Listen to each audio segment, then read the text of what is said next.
Tumben-tumbenan berani. Siapa yang takut sama kamu? Oke, baik. Ayo kita diskusi dengan baik ya. Tapi jangan kejang-kejang ya. Perasaan aku dari dulu baik-baik aja. Oke, baik, bagus. Ayo Nggak kita usah mulai ya. kamu. Kita Kamu mulai. kan Silakan. Ini tema kita ini nih. Saya manggilnya apa ini? Masa panggil Dayak gitu? Nanti kan nggak enak sama Dayak-Dayak yang lain yang Kristen-Kristen. Saya panggil apa ini? kamu mau panggil aku apa? Panggil Mbak aja dah. Oke. Ya, Ya, Mbak itu Mbak kamu. Mualaf. Oke, Mbak Mualaf. Begini. Saya ini sedang membahas ini bagaimana umat Islam itu kena prank. Karena ternyata tidak ada nama Muhammad di dalam Taurat dan Injil seperti yang dikatakan Al-Quran. Al-Quran berkata bahwa nama Muhammad tertulis di dalamnya, di dalam kitab Taurat dan Injil. Ada suatu kisah bagaimana Umar ibn Khattab membawa-bawa lembaran Taurat dan Injil. Ketahuan sama Muhammad. Muhammad marah besar, dia mukanya merah. Baru kali itu Muhammad marah besar sama Umar bin Khattab. Sampai mukanya itu berubah merah, membara. Dia bilang Edis. begini. Edis. Waduh, saya lagi ngomong dipotong. Kayaknya dia udah nggak kuat lagi. Mata lalat. Gimana? Bukan gitu mata lalat. Saya panggil kamu mata lalat aja atau gimana? Ya terserah lah, mau mata lalat mau apa terserah.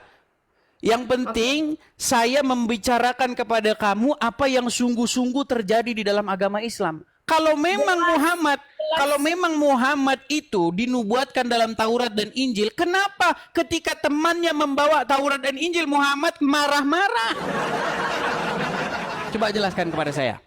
Kamu tuh hanya bisa dongeng aja, Edis. Dan yang kamu katakan itu semuanya itu tidak ada kebenarannya. Oke, baik, saya tunjukkan sama kamu ya. Kamu tinggal tunjukkan datanya aja. Oke, baik, saya tunjukkan. Kenapa tidak ada tertulis di dalam kitab Taurat dan Injil? Itu karena yang kalian punya itu adalah kitab yang palsu.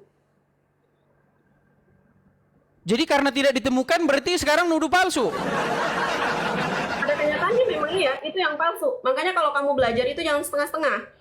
Di zaman Muhammad, kitab Taurat masih asli. Gara-gara tidak ditemukan namanya berubah jadi palsu. Karena memang kalian suka yang palsu-palsu kan? Seperti wajahmu itu kepalsuan semua. Kok lari kemana-mana ini gimana sih? Ini bahasnya apa? Ini putus asa atau bagaimana? Memang sudah dengar, Edis, tentang kamu yang suka menyebarkan sesuatu yang kepalsuan-kepalsuan seperti itu. Tidak perlu aku membukakan data-data yang valid untuk kamu. Bukakan data pun yang valid percuma. Oke, jadi ketika Umar bin Khattab membawa lembaran Taurat dan Injil, kenapa Muhammad marah? Yang kamu tahu apa di situ? Iya, makanya saya tanya dulu, kenapa dia marah waktu Umar Kamu tahu apa di membawa-bawa lembaran Taurat dan Injil, padahal nama Muhammad tertulis di sana? Mana datanya yang kau katakan seperti itu? Oke, baik. Kita bacakan ya. Kanda kan selama ini kan jadi mualaf kan cuman ini aja, ikut-ikutan saja. Saya tunjukkan. Bagaimana Muhammad marah ya. Nih, saya tunjukkan hadisnya. Ya. Saya tunjukkan hadisnya. Sabar ya teman-teman ya. Nih. Saya balikkan kamera saya. Bagaimana Muhammad marah kepada Umar gara-gara Umar membawa-bawa Taurat dan Injil. Nih, saya balikkan kamera saya. Nih, saya balikkan dulu kamera saya. Oke. Saya bacakan ya. Nih ya. Ini tertulis nih, ini tertulis hadis riwayat Ahmad nomor 15. Nomor 15 6. Nih. Saya bacakan. Kita bacakan dari sini ya. Sebentar, saya bacakan. Ini kalau kalian judulnya ya. Ketika Nabi SAW menegur Umar yang membawa Injil. Dia tidak tahu selama ini jadi orang Islam dikerjain. Saya bacakan. Nih. Ya, dalam sebuah hadis diriwayatkan oleh Imam Ahmad dalam musnadnya Rasulullah bersabda. Ini bersabda kepada Umar bin Khattab. Apakah engkau ragu, wahai Ibnu Khattab? Sungguh telah membawakan kepada kalian agama putih bersih. Seandainya Musa hidup di zaman ini, maka tidak ada pilihan baginya kecuali mengikuti aku. Ini ketika Umar bin Khattab membawa Taurat dan Injil, Muhammadnya malah marah. Dibilang katanya Umar bin Khattab ragu-ragu. Ketahuan karena namanya nggak ada di situ. Ayo, sekarang udah percaya? Sekarang udah percaya? Percaya sama kamu Edis, sama aja. Percaya dengan berdoa kamu. Oke, jadi hadis ini bohong. Balikan lagi wajah kamu yang... Oke, baik, saya balikan lagi. Saya balikan lagi. Jadi kamu percaya bahwa hadis itu bohong? Yang bohong itu kamu Edis. Karena Jadi kamu hadisnya selalu gimana? mencari Oke, sesuatu yang kalau gitu saya palsu. mau tanya sama kamu, hadisnya gimana? Yang bohong itu kamu Edis, karena kamu selalu mencari sesuatu yang palsu. Berarti saya bohong. Oke, baik. Kita putarkan dari ceramah Ustaz saja ya. Bagaimana Umar bin Khattab pernah membawa lembaran Taurat dan Injil nih. Kamu bilang saya bohong. Waduh, sungguh kamu nekat yang nyata kalau seperti ini caranya. Nih, saya bacakan kepada kamu nih. Nih ya. Edis, Nih. kamu kirim lagi, emang saya suruh kamu kirim. Apanya? Ini dengarkan.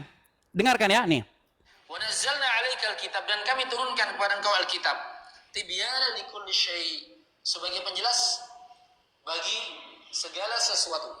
Kemudian dia membawakan sebuah hadis atau riwayat di sini, asar dari Umar bin Khattab radhiyallahu ta'ala anhu, ya, dari Nabi sallallahu alaihi wasallam. Tentang kisah Umar bin Khattab yang suatu hari memegang kitab Taurat. Ya, Taurat diturunkan kepada Nabi siapa? Nabi Musa alaihissalam. Baik, kita baca kisahnya.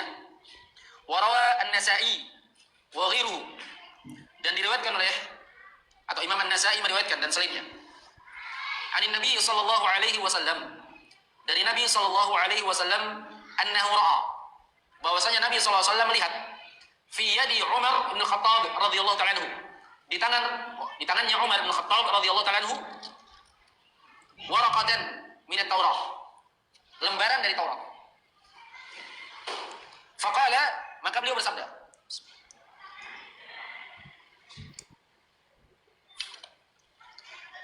amutahawwakuna ya Ibn Khattab, apakah engkau meragukan wahai Ibn Khattab?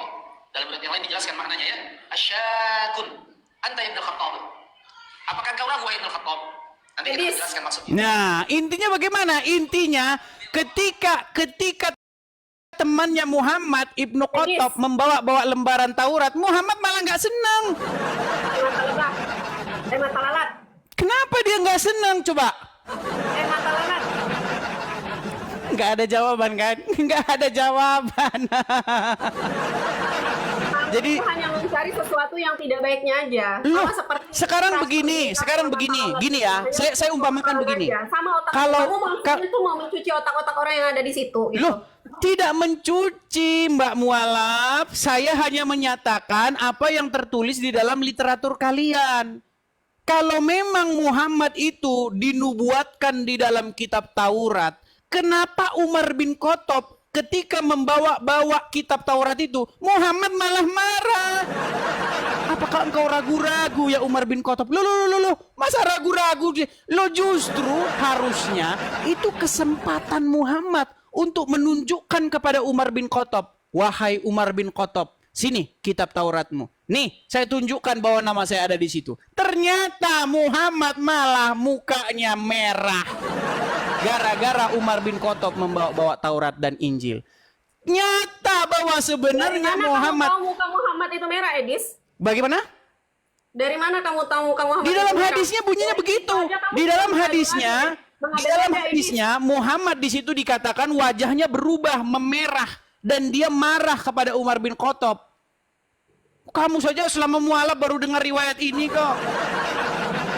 Kamu mualaf berapa lama sih? Jujur, wajar Edis, karena aku mencari sesuatu yang benar, bukan mencari Lu sesuatu yang giliran, salah. masa sekarang saya kasih tahu kamu informasi kok kamu bilang-bilang saya bohong. Bukan saya bilang bohong, tapi memang kamu selalu menyebarkan kebohongan. Bohongnya di mana coba? Begini Mbak ya. Apapun yang kamu Begini. sampaikan itu semua Begini. kebohongan, Edis. Begini, saya panggil Kak deh lah. Saya menghargai kamu lah ya. Saya panggil Kak Mualaf. Begini Kak Mualaf Saya ya. nggak perlu harga dari kamu karena memang saya Nah, sendiri kan marah, ngambek. Saya nggak marah, ngambek. marah? Ngapain Nggak, saya harus nanti marah? kalau ngambek-ngambek nanti cantiknya hilang. Ya, Jadi begini. cantik saya dari hati, bukan hanya dari fisik. Iya, iya sudah, nggak apa-apa lah. Gini, sekarang begini. Intinya yang saya bilang sama kamu gini, saya hanya memberitahukan kepada kamu apa yang tertulis di dalam riwayat-riwayat Islam. Saya nggak menambah-nambahi, saya nggak mengurang-urangi. Bahkan saya pernah memberikan tantangan begini. Kalau ada orang Islam yang mampu membuktikan bahwa saya fitnah, nggak usah lapor polisi. Saya lompat dari Monas, saya bilang. Lompat saya dari Monas. Kamu berani ngomong kayak gitu karena kamu tidak di Indon, Edis. Kalau Oh, kamu- dari dulu udah saya bilang. Saya sudah bilang itu dari dulu. Nggak ada saya Kamu ceritanya memang itu nggak di Indon, memfitnah. Makanya kamu berani ngomong kayak gitu. Oke, sekarang begini aja, biar kita nggak ini debat nggak kusir. begini, nggak begitu, Coba Edis. tunjukkan, Nggak di begini, mana nggak saya begitu, pernah melakukan Edis. fitnah. Coba Banyak di mana sekali saya pernah fitnah. fitnahmu, Edis. Contoh, kasih satu contoh. Satu contoh yang nyata apa? Banyak sekali, kamu lihat aja semuanya fitnah-fitnah Apa? kamu. Nih, semua background saya siap. Semua background saya nih, saya kasih contoh nih, background saya yang terkenal ya. Saya kasih contoh nih. Misalnya, nih, saya kasih nih. Nih. Tidak ada nabi yang kena sihir kecuali Muhammad, betul nggak? Udah, Edis, kamu Ah. tuh jangan cuma beraninya saat kamu lagi di luar Loh, aja. sekarang begini loh, Kamu itu beraninya coba di begini luar Mbak aja, Mualaf, Edis. Kak Kamu tuh hanya Mualaf, beraninya dengar, pas lagi di luar negeri aduh. aja. Kalau kamu di Indo, Ini kamu gimana berani. nih, ini mana lah nih? Suka-suka kamu aja nulis. Jadi begini Suka-suka teman-teman kamu ya, aja nulis, karena ya. mereka tidak mampu berargumen, karena mereka tidak mampu menjawab, kok yang dibahas malah kamu begini, kamu begitu, apa sih? Untuk apa menjawab sesuatu kepalsuan? Ya sudah, coba. Apakah yang saya katakan bohong bahwa Muhammad menjadi satu-satunya nabi yang kena sihir? Bohong atau fakta? Untuk apa menjawab kamu, Edis? Kan nggak menjawab, kan? Yang kamu sendiri udah tahu Kaum kebenarannya, muslimin, tapi kamu bohong juga. kaum muslimat, dengarkanlah. Ini ada seorang mualaf, tapi ilmunya kosong bagai kepompong. Itu kosong, seperti kepompong yang sudah ditinggalkan isinya. Udah jadi kupu-kupu, tahu kepompong? Udah kosong, udah nggak ada, isinya udah nggak ada. Ini bagaimana ini? Bagaimana ini pembina mualaf? Saya kasih saran sama Edis, kalian, justru tolong saya mualaf itu dibekali kasihan sama ilmu. kamu, Edis. Justru saya kasihan sama kamu, Edis. Kok kan malah bahas kasihan? Lihat kuat itu hanya karena kamu di luar aja. Kok malah Sebenarnya kamu bahas kasihan? Apa hubungannya dengan kasihan? Emang iya? Emang iya? Ini nggak ada hubungannya. Kamu mau kasihan sama saya nggak perlu dikasihani sama kamu, kakak Kalau mualaf kamu yang merasa cantik. saya Dengar dulu, kosong, dengar ya, kamu dengar dengar, saya dulu. Jangan dengar kamu dulu. minta didengar terus, Benar kamu atau nggak bisa tidak? dengar. Benar atau tidak bahwasanya Kamu tidak dengar ada aku nabi dulu. yang kena Mata sihir? lalat, kamu dengar aku dulu. Kamu dengar aku dulu. Kamu Benar tuh atau dari tidak? kamu- Tidak ada nabi yang kena kamu sihir itu kecuali tuh Muhammad. Kamu kayak gini, Edis. Oh kan? Kamu maunya didengar tapi kamu nggak mau dengar. Oke, silakan coba. Kalau kamu merasa aku kosong, ngapain kamu ngikutin aku? Karena aku ada isinya. Kamu makanya kan yang datang ke ngikutin aku. sini. Banyak orang ngomong Siapa yang gini. datang ke kamu? Bang, coba Bang ajak diskusi Dayak mualaf. Dia ngaku-ngaku mualaf, terus dia ngaku-ngaku ngerti Kristen, ngerti Islam. Sekarang giliran Kenapa? dipraktekkan, Kenapa? nggak ngerti apa-apa soal agama Islam. Kamu nggak terima dengan aku mengatakan diri aku Islam, dengan mengatakan diri aku Justru mualaf. sekarang kita jadikan pembuktian. Ayo kita buktikan. Apakah kamu betul-betul memiliki ilmu pengetahuan tentang agama Islam atau tidak? Dari tadi kita tanya nih. Masalah Justru hadis. saya bangga dengan Masalah kamu hadis bilang Muhammad berkata yang marah seperti kepada itu, Umar Edis. bin Aku Khattab. mualaf Masalah berkata, hadis kamu Muhammad tidak kena sihir. berekspektasi Tapi dengan nggak aku sangat ada. Berarti kamu memang mengakui. Nggak ada diri kamu aku. menjawab. Bentar, Edis. Ini Dengan 19.000 begini aku di dari sini awal. di sini 19.000 orang ini di TikTok melihat, di YouTube belum lagi ada berapa ribu ya. Coba tunjukkan kepada orang banyak khalayak ramai ini, coba. Apa jawabanmu ketika ada seorang Kristen seperti saya berkata, tidak ada nabi yang kena sihir kecuali Muhammad? Apa jawabanmu? Coba. Apa? Jadi Macet. kalau yang percaya sama Edis, ya begonya sangat bego. Memang Loh, itu ada. ini bukan teman-teman. loh. Ini namanya memang ada. Tapi argumentum semuanya ad itu ada hominem. penyebabnya, Tahu nggak ada argumentum ad sebabnya, hominem dan itu apa? Ada penjelasannya. Nah, seperti Edis nih, teman-teman. Di situ ada berapa, Edis? Tempat kamu, kata kamu? Ada berapa? Di sini 19.900, hampir 20.000. Ada berapa di situ, teman-teman? 20.000, udah dibilang 20.000. Lihat di sini, saya nggak percaya sama Silakan. kamu. Nggak percaya karena memang Ngapain kalian percaya sama kamu. Orang munafik kayak kamu. Kalian percayanya sama Bukhari yang mengatakan Muhammad kena sihir. Oh, gimana? Jikalau ada seorang orang kafir membawa informasi kepada kamu, janganlah kamu langsung percaya dan jangan juga kamu langsung tidak percaya. Tapi diperiksa dulu. Ini kalian langsung nggak percaya apapun yang diberitakan oleh kafir, maka tidak dipercaya. Nggak boleh begitu jadi orang Islam. Janganlah kebencianmu terhadap suatu kaum membuat kamu tidak adil terhadap mereka. Betul. Janganlah kebencian kamu terhadap suatu kaum membuat kamu tidak adil terhadap mereka. Betul? Betul nggak? Ini malah 20.800 orang sekarang. Hampir 21.000. Yuk, di hadapan 21.000 orang. Apakah jawaban seorang mualaf ketika disuguhkan fakta bahwa Muhammad menjadi satu-satunya nabi yang kena sihir? Silakan. Udah gelagapan dia. Ayo, silakan. Jangan kabur. Jangan telepon Zulkifli M. Abbas atau Nur Alim. Atau suruh sajalah telepon Adi Hidayat boleh, telepon Abdul Somad boleh. Ayo silakan. Siapa yang mau ditelepon? Bahkan saya menantang Abdul Somad Adi Hidayat untuk diskusi dengan saya. Ayo. Nggak level mereka lawan kamu, Edi, seorang sampah. Bilang aja takut. Kotoran kayak kamu ngapain, Edi? Dari tadi, gini. Oke, saya jawab. Dari tadi macam-macam logical fallacy, macam-macam kesesatan logika. Salah satunya adalah argumentum ad hominem. Tahu nggak argumentum ad hominem itu apa? Nggak tahu, namanya juga mualaf. Oke, argumentum ad hominem adalah sebuah argumen kecacatan berpikir. Dia bukan membantah argumennya, tapi dia bantah orang yang ngomong. Gara-gara yang ngomong orangnya hitam. Gara-gara yang ngomong orangnya dekil. Makanya argumennya menjadi salah. Apa itu logika macam apa kayak begitu? Justru item-item begini keren, begini item-item keren.